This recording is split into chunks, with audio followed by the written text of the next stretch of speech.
I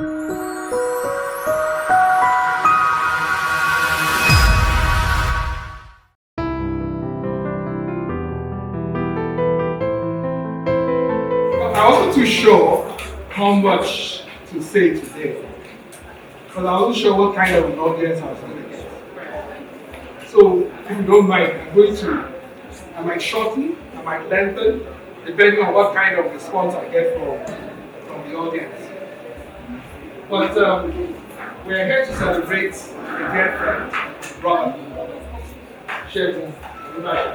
So we all know he's a quintessential his strong entrepreneurial spirit, I'm sure all of us know, and have been one way or another benefited. He's a dear friend to all of us here. He's been known to me for well over 20 years. I think everybody has attested to the fact that he's a very kind-hearted soul, always willing to help, always willing to give up himself for everybody. So on behalf family and also at the hospital. I also wish I'm very happy and blessed that I'm on to this. So like I said, I can speak for the next 3 hours. Or I can speak for 15 minutes. Which one do you want? 15 minutes.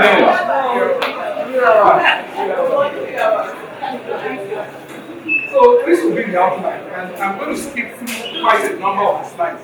I'm going to skip through quite a few of the slides. I think there's anything that you would like me to speak a little bit more in depth about, then you can always ask that when it's time for questions. So what is health? And WHO has defined health as a state of complete, not just physical, but also mental and social well-being. And it's not just the fact that you don't have a disease. So there's no reason for you to be afraid of it. And if you're in good health because you exercise regularly, because you eat the right diet, and because you rest when you are ideally should be resting. And Lalonde's report actually says that there are 4 general determinants of health. So one is, of course, your biology, if you develop a disease. But also the environment that you are operating in. So if you have an environment that is infected, that is filthy, that is not well looked after. Then of course your lifestyle. Do you smoke? Do you drink? All these are things that can influence the quality of your health. And then of course, the quality of the healthcare services that you have available to you. But we know that the world has become a global village. You can be in Lagos today, Tokyo tomorrow, and US the day after. Nobody wants to live in the village again. Everybody has become a city full of, and gradually we are starting to age. So there are things that, on account of that, we're now eating unhealthily. Unlike before, when we'll eat at home, we eat amala, we eat eba. Now we're more likely to go to fast foods, Mr. Biggs. On account of the fact that we're now confined to our seats, you find that you wake up in the morning, you get into the car, you get to work, you sit all the way through, you get back in the car, you get home, you sit in front of the television, and that's it. So there is lack of physical activity. Then there are all kinds of things that we're doing. And all this is resulting in chronic diseases. So if you're hearing a lot of heart disease, strokes, and things, it's an account of that. But these common modifiable risk factors are the ones that I really want to speak to today. The fact that we are eating unhealthily, we're not as active as we should be, and we're taking on those habits of drinking and smoking and other things. The 3 key factors that determine the health status of the country are how accessible is our hospitals, what is the quality of those hospitals, and what's the relevance of what they provide to what you need. WHO says we should ensure, the WHO and United Nations say we should ensure that we have universal health care for all. Meaning that whether you are rich or not, you should be able to access proper care. And that should be care that provides everything that you need at a cost that will not put you into penury. And if we all know about the SDG, the Sustainable Development Goals, number 3 about that is to ensure healthy lives and promote well-being for all ages. And one of that is to ensure that we achieve this universal health coverage. But do we have it in Nigeria? No. Less than 10% of us are registered on the NHIS. And most of us were paying for our health care out of pocket. We all do not have a universal health coverage as we find in probably the UK. We don't have enough doctors, we're not spending enough on health. Nigeria actually has about 65,000 doctors. But really, we need about 391 if we're going to meet the WHO standard. And then the little that we have, attrition has become a problem. Nigerian nurses joining the UK workforce. In 1 year, the number rose from 7,256 to 10,000, went up by almost 50%. And this was in 2022. I'm sure in 2023 we have been the same. So right now, Nigerian nurses are third only to India and Philippines in terms of the number of doctors that are trained outside of the UK that are practicing in the UK. And doctors are the same. These are the number of doctors in the UK. Many of them are Indians, many are Pakistani. Third in that line are, of course, Nigerians. So this is as at 2024. Over 10,000 doctors. One of them is here with us today. And then when you look in the US, and you're looking at nephrologists, people who look after the kidney specifically, you find that Nigerians are the highest in terms of numbers of people who trained outside of the US that are practicing in the US. But that's not all the problem. Additional to that is the fact that what we even have is not well distributed. You find that when you look at the different geopolitical zones, you find that the best statistics are always in the southwest and the worst always in the north. Of course, also in terms of how well endowed you are, the richest people always have the best statistics in terms of under 5 mortality, in terms of how many of their children are immunized, and in terms of skilled health attendants. And of course, things are better in the urban area than in the rural area. And then you look at literacy rates, you find that, of course, we know that in the south it's better. And then poverty rates. There are some states in the north where 92% of them are below the poverty line. And the best statistics are, of course, in Lagos, which explains why many people are running to Lagos.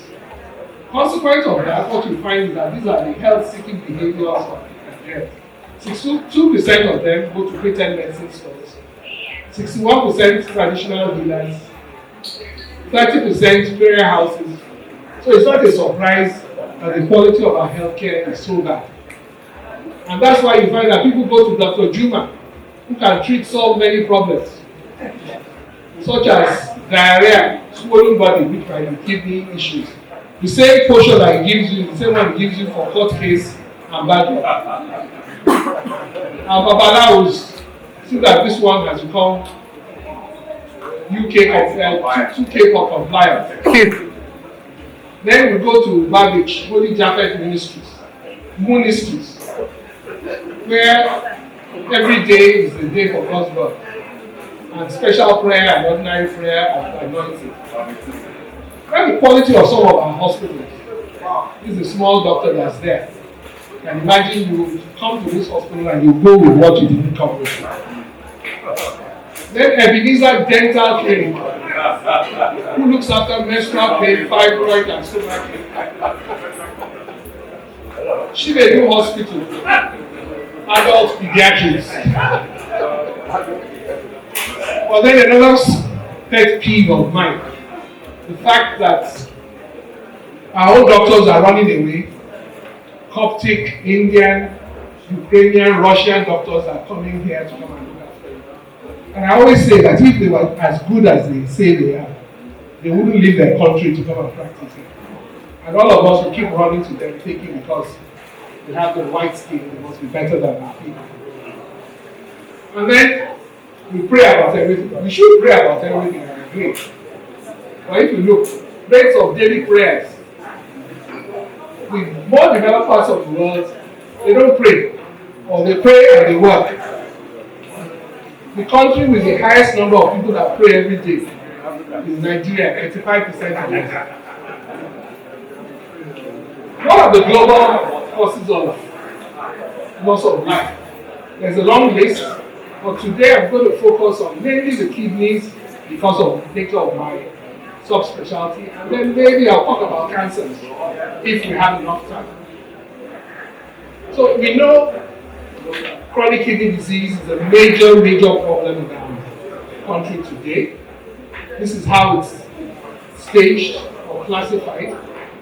But we believe that over 850 million people have the problem. It's estimated that at least between 10 and 15% of people worldwide. And it's such a major problem, it's responsible for a lot of mortality and morbidity. But the ones that you see are only the tip of the iceberg. The ones that you see, and these are the ones that you don't see, that ultimately are going to end up here.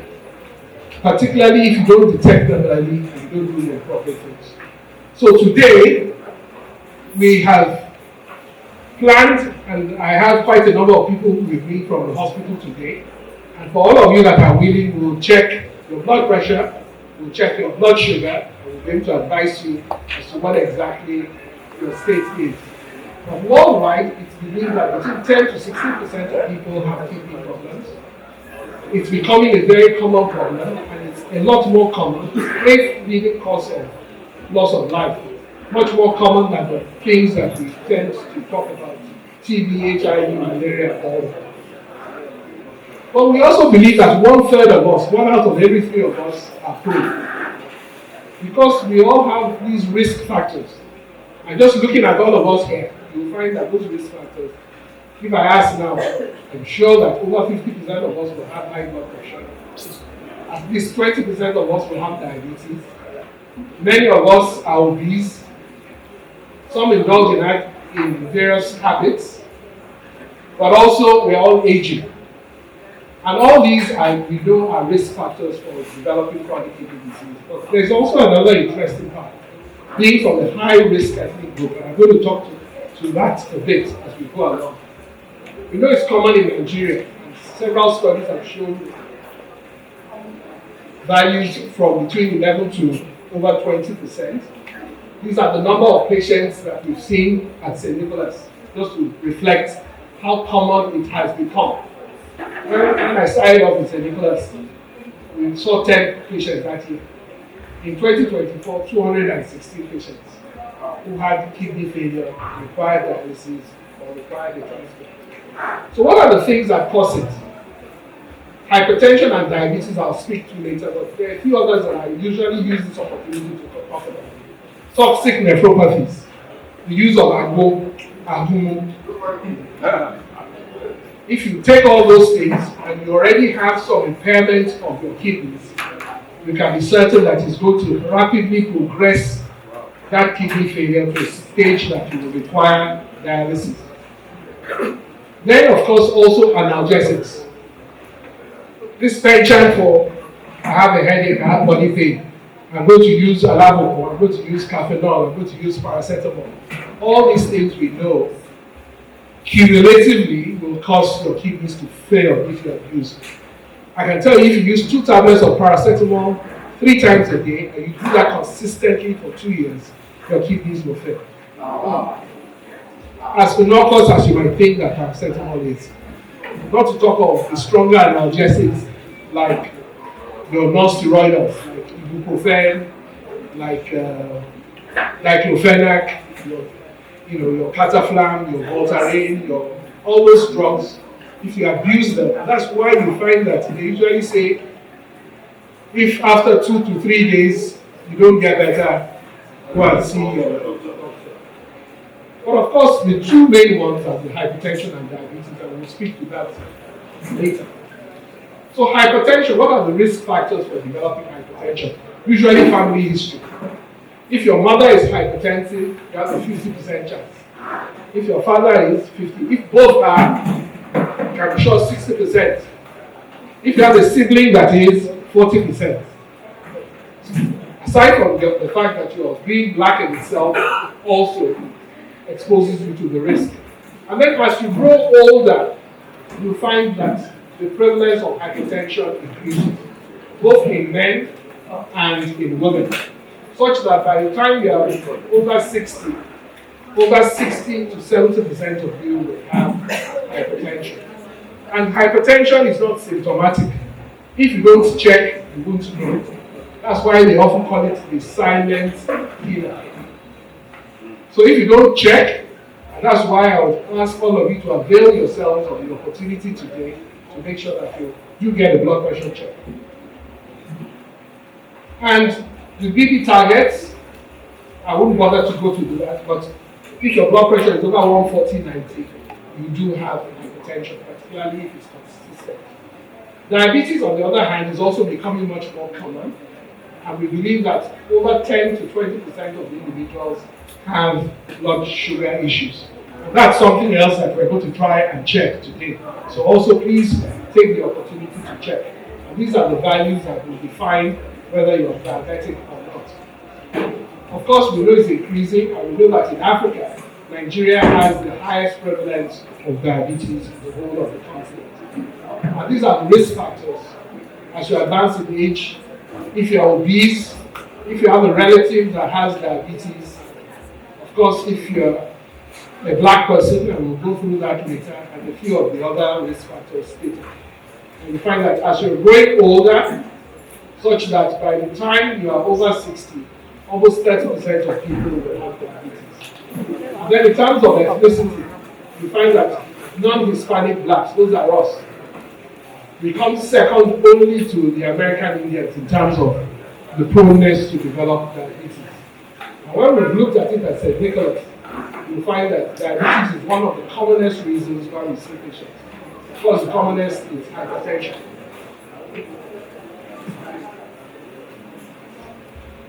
So like I said, both hypertension and diabetes are risk factors for developing kidney failure. And because those two conditions are increasing, the risk of developing kidney failure is also increasing in our environment. But also genetics, and that's something that I'm going to speak to a bit. We know that black people are 4 times more likely to develop kidney failure than any other ethnic group. So if you look at the US, and you look at people that are black, the prevalence of kidney failure amongst them is over 800 per million population, compared to the whites, which is 200. So just by your being a black person, there's a tendency for you to develop kidney failure. And that is similar also in the UK, where if you compare the African Caribbeans that they are doing there with the whites. Why is this? Some people say because of poverty, ignorance, illiteracy, poor access to healthcare. But actually it's because of this. Because we've inherited a gene known as the apolipoprotein gene. I'll tell you a bit about that. That gene developed mainly to protect people from developing an illness known as sleeping sickness, trypanosomiasis. If you had it, you survived. So gradually, the prevalence of that gene increased in our own environment. But if you inherit that gene, the likelihood of your developing kidney failure is 4 times that of any other person. You're more likely to develop hypertension at a very young age, and also to develop complications of hypertension. And in fact, if you look at this chart, amongst the West Africans, over 92% of them might have a tendency to develop that gene. Well, interestingly, when a study was done to actually look at the prevalence of that gene in Nigeria, you'll find that the prevalence in the southeast was almost 50%. In the southwest was about 25%, and in the north was 12%. So there's a clear difference in terms of the inheritance of this gene. And that explains something that I've always noted, that amongst our patients, even though this unit is based here in Lagos, the prevalence of kidney failure is clearly more amongst people of the south-south and the southeast. So if you look at our patients that we have transplanted, you find that yes, but by the time you add the south-south and the southeast, that number far outstrips the number from the southwest. The other risk factors, which I'll go very quickly through. So if you're obese, go and lose weight, because you find that as your weight increases, your risk of kidney issues increases. If you smoke, it increases. If you drink, it increases. And strangely enough, if you eat too much protein, it also increases. Then I spoke about the analgesics. This is what your kidney looks like. This is a normal kidney. This is a kidney that has been afflicted by overuse of analgesics. Then sometimes the person doesn't have hypertension, doesn't have diabetes, hasn't abused anything, and yet it develops kidney failure. We call that chronic kidney disease of undetermined origin. And what we find as risk for it is heat, stress, dehydration, very common amongst people of low socioeconomic status, and then of course if you inherit that gene. We know the world is becoming hotter, and the temperature has risen almost 1 degree. We know the air quality is very poor, it's unhealthy. So if you look at the 10 top countries with poor air quality, you find it starts off with Bangladesh, but Nigeria comes there as number 10. And in fact, if you look at the 20 worst cities worldwide of air pollution, top of the list is Onitsha, Nigeria. Kaduna is also there. Then Aba comes next, and then finally Umaya. Lagos is it. And the reason why, crude oil exposure. This is somebody bunkering. So you won't be surprised if this person eventually develops problems with his kidneys. But then there's another interesting one. The average woman wears 515 chemicals on the average every day. 515. Between your mascara, your eyelash. And we know that there's 200 times the risk of developing chronic illnesses, including kidney problems, if you use many of these cosmetics. This is the burden of kidney failure. So if you have kidney failure, you will be spending $500,000 every month. You will need about 20 to 30 million to do a transplant. And even after the transplant, you are still spending $500,000 every single month for your medications. Of course, it's still better than transplant, it's still better than remaining on dialysis.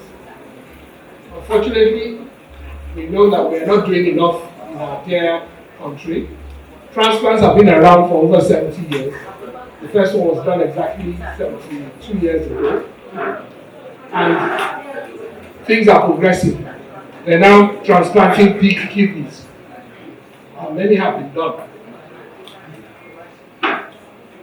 But of course, the problem with us in our part of the world is that we're not able to provide adequate care. And this is looking at one of the teaching hospitals, specifically in Ife. They looked at their patients over a period of almost 20 years. And they found that kidney failure was one of the common reasons why they admitted patients.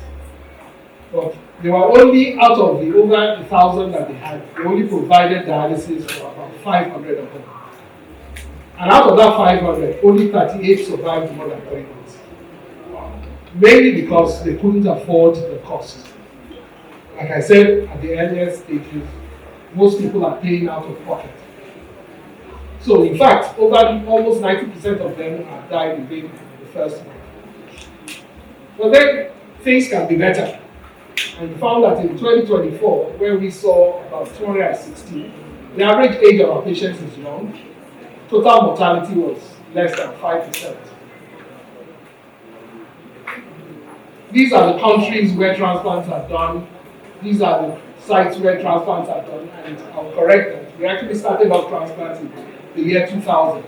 Yes, we did the pediatric transplant in 2009. These are the places where transplants are done in Nigeria. The problems, and these are the number of transplants we've done since inception. I think last year we did just about a little under 40. Many people go abroad, and this is a problem that end up happening to them. Many of them come back with issues. And then something I want to also speak to, the problem of donors.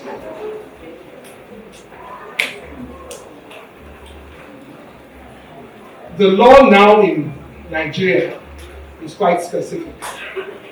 You are not allowed to take a kidney from somebody who is paying to provide that kidney. And it's because of things like this. Like I said, if you are easily shocked, this was a 16-year-old boy who took his neighbor's son, killed him, took out his heart, his liver, and kidney to sell to Babalawo. And mentioned that the only way you can be sure that you can prevent this from happening to you is to make sure that you detect it early. To detect early, you need to make sure that you screen. So why do you need to screen? You screen because most diseases in the early stage are not symptomatic. Half the people who have diabetes don't know. Only 30% of those who have hypertension know that they have it. So many people are going around with these diseases, and unless you check, you will not know. And by the time it becomes symptomatic, it's already very late in the illness, when it's too late to do most things. And yet, most of these can be detected by simple and cheap tests. And when you detect them early, you can control them and not end up with all these long-term sequelae. So who and when to screen? Everybody should be screened if possible. But certainly before individuals go into school, pre-employment, many of us go through this screening. Women are lucky because during antenatal, they go through screening. But I always advise that once you cross the age of 40, give it to yourself as a birthday present. And every year, go in and make sure that somebody does the basics in terms of screening. If you have a family history of illness, then please try and do so earlier than even this age. And even if you go in for malaria, make sure that you use that opportunity to make sure that your blood pressure and blood sugars are checked. What are the things to screen for? Of course, infections, of course, hypertension, diabetes, and other such things. Where to go? Most hospitals, but even several medical laboratories. And then if you're GP, if you're seeing your GP, also make sure that you ask for a general check. And what are the things to do? Make sure he examines you. Make sure you give him a complete history of what has transpired as regards your health. Make sure you get your height and weight and calculate your BMI. Make sure that your breasts are examined, and women should make sure they do that themselves every month. And several tests which the hospitals will know to do.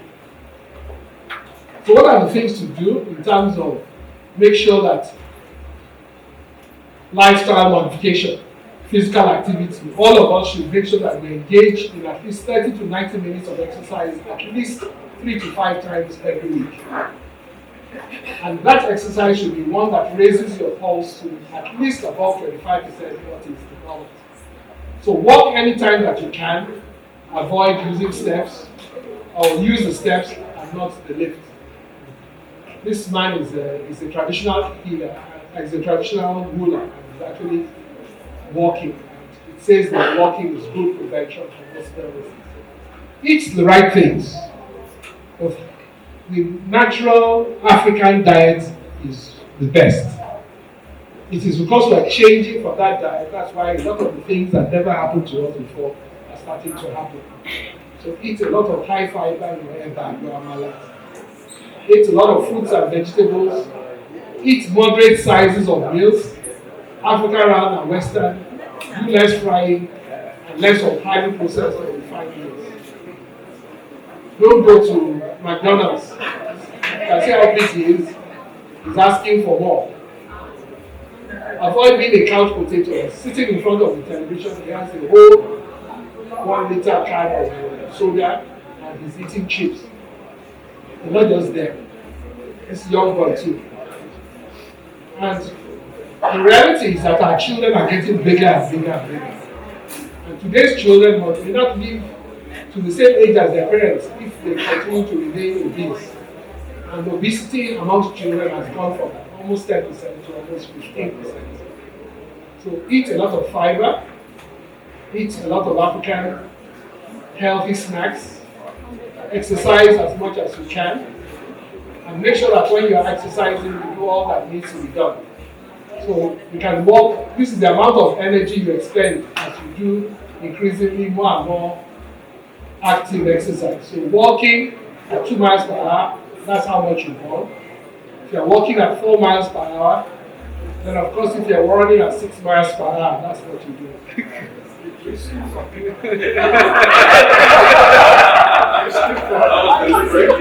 see what